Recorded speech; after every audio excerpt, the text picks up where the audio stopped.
Fighting talk back again, and today I'm delighted to be joined by Oscar Ownsworth ahead of his bout against Lewis Monarch on the inaugural PFL European show on the 25th of March. I mean, Oscar, what, we're 3 weeks out now? You've got to be looking forward to this one. Oh yeah, dead excited for this one. Like it's what I've been waiting for a long time. So yeah, Exactly on that, yeah, it is a massive opportunity. And what does it mean to you to be getting on a show like this, still so early in your pro career?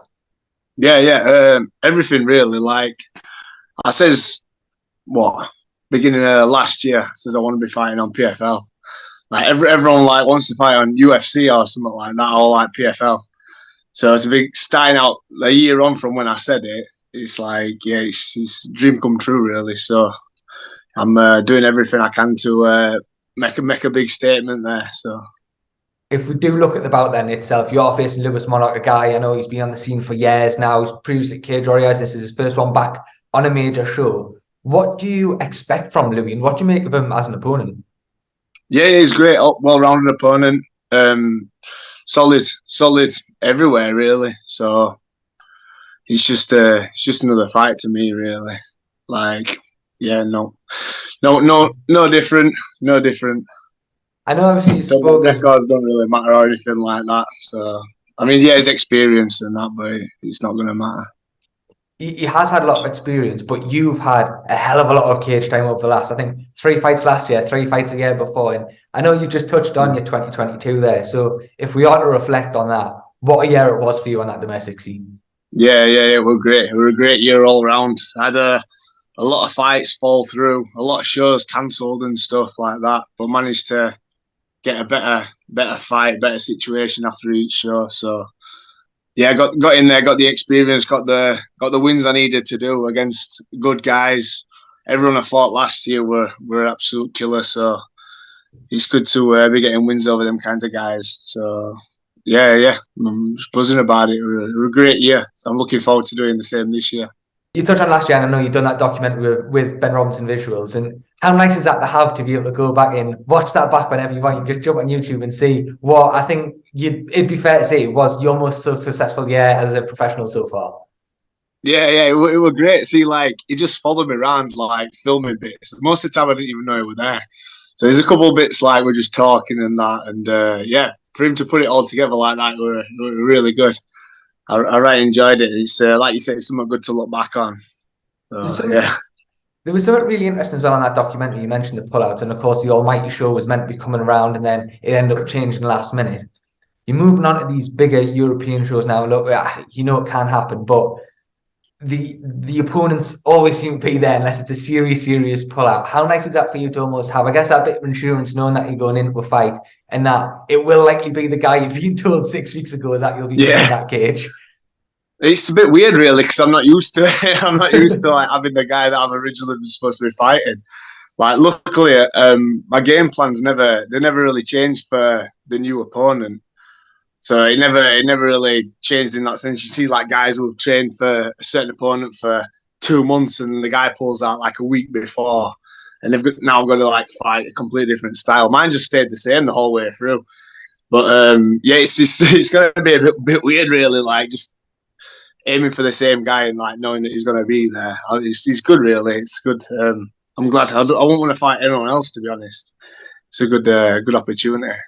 If we look at that PFL show and the way that they've got this set up, look, I know this bout isn't part of that lightweight bracket for the 100,000 come the end of it, but you've got to be tempted now to be staying fit, keeping an eye on the guys that are in that show, because you never Yeah, know what could definitely. happen with an injury in a big performance where it could potentially lead. Yeah, I was just about to say that. I mean, it's an 8-man tournament. Someone's bound to get injured. So win this fight, and I'll be ready. Just be ready to step in there for whoever comes out, and hopefully jump on that 100 grand tournament. I know It's a you've dream been come true. That's my plan anyway. So I know you've been dead active, like we were just saying there, over the last couple of years. But how important do you think that's been for you and for your development as a mixed martial artist?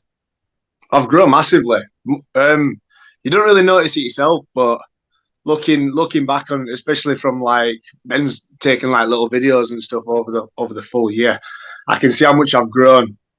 Like physically, I know I've grown mentally massively as a fighter over the past 2 years. Like I'm a completely different fighter to how I was 2 years ago. I've had a lot of cage time as well. I had like so I had just last year. Just the one fight went the distance, but in like a couple of years, I've had 3 fights go the distance. So that cage time is really important. Got a few first round finishes, but still, I learned a lot from them. I learned, even though the wins, like everyone says you win more from a loss, which you do. But I took every single fight like I'd lost it and worked on the bits that I knew, like, I could have got finished there. That were a mistake. And you showed that in my last fight, like how much I'd grown, like, and matured through as a fighter as well. So, like, he's an experienced guy. He's had twice as many pro fights as me, but I feel like a mature fighter right now. Like, I get in there and I'm just comfortable. It's like me talking to you now, I'm as calm as out. Yeah. So I know, like, a couple of years ago, I was a little bit hesitant when I was doing stuff, a little bit cautious. And now I know I'm confident in myself and my team. Like, we've worked on the skills through that as well, been put in them bad situations. Every day I'm in gym, I'm working on bad situations where I could be at, working on the stuff that I know I need to work on, strengthening my tools forward. So it's been massive these past couple of years. Yeah, I've learned a lot from them.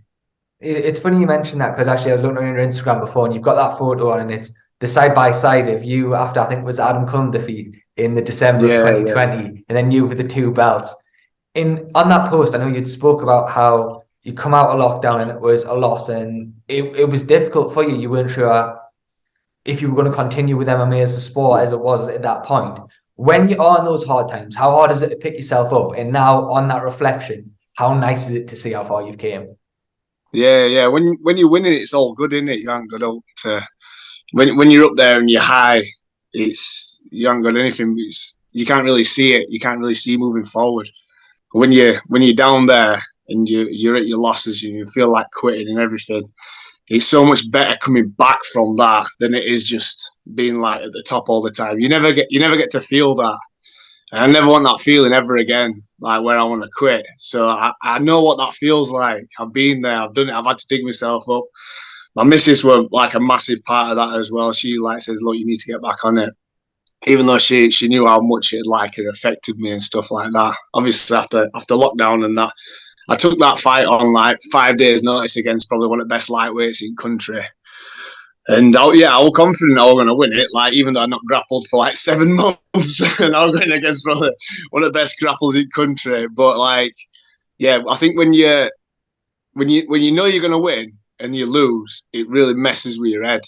So that's probably why I felt I needed to quit. I was like, oh, I'm not as good as I think I am. But like, ever since that, I've made sure I've proved that I am as good as I think I am. And I know I'm like good enough to fight on PFL now. I know that. I've tested myself, like, physically and mentally through fights and camps and everything like that. So yeah, it's good, really. How important is it then to have the right team around you as well? Because I know you're at AVT, but again, looking back at that documentary, you're taking your strength and conditioning in certain places, you're doing boxing in certain places. How important is it to build that solid team around you? Yeah. It's really important because you help each other, don't you? If you, like what I was doing a lot before, we're training at a lot of different gyms because I didn't have a particular gym that I trained out of. There weren't the right guys there for me, so I trained at a lot of different gyms, probably a lot of different guys. You don't have that. You kind of just like meet to them, aren't you? You just like sparring partners. No one really cares for you. No one wants to grow you better. They just want to sort of not use you, but use you in a sense to better them. Because that's all you're doing. That's all you're doing with them as well. So, like, as a team at AVT, we're more like, yeah, we are like a team. People say all the time, and I think it's cheesy, but it is true. Like, it's like a family. We want to grow each other better. We had guys fighting just this Saturday gone, and then Monday they're in the gym sparring with us to help us get ready for his fights that are coming up. And that's what you need. Like, I did a little bit of pads for Robbie because he's got a fight on Saturday, a bare knuckle fight that he's taking like short notice. I know he's a bit of a nutter. So he's taking this bare knuckle fight, so I did a bit of pads for him. So we help each other out, and it's not like oh, you scratch my back, I'll scratch yours, sort of thing. It's just something you do, and we're doing it all the time, constantly as a team. So to have everything in one place, the right guys to spar with, the right teammates, everyone looks after each other. It's a massive difference. It's been a massive change for us, and that's why I think I've progressed so much. Finally then, Oscar, before I let you go, what can fight fans expect from a Ginger Fury performance come March 25th? And can I get a prediction off you for how you see the fight going? Yeah. Well, see, like everyone says, like styles make fights. This is going to be an epic stylistic matchup. You can expect a lot of striking. I think we're going to be a bit scrappy. On standing, he's gonna at some point hit the ground, and you're gonna see like fireworks from there. We're gonna be smashing each other in the face. I'm gonna say what I always go from first round finish. I'll go 100% everything, balls to the wall on that one. So yeah, 5 minutes. Within 5 minutes, it's done. Perfect, Oscar. Thank you very much for your time, mate. Nice one, mate. Cheers, brother. Thank you.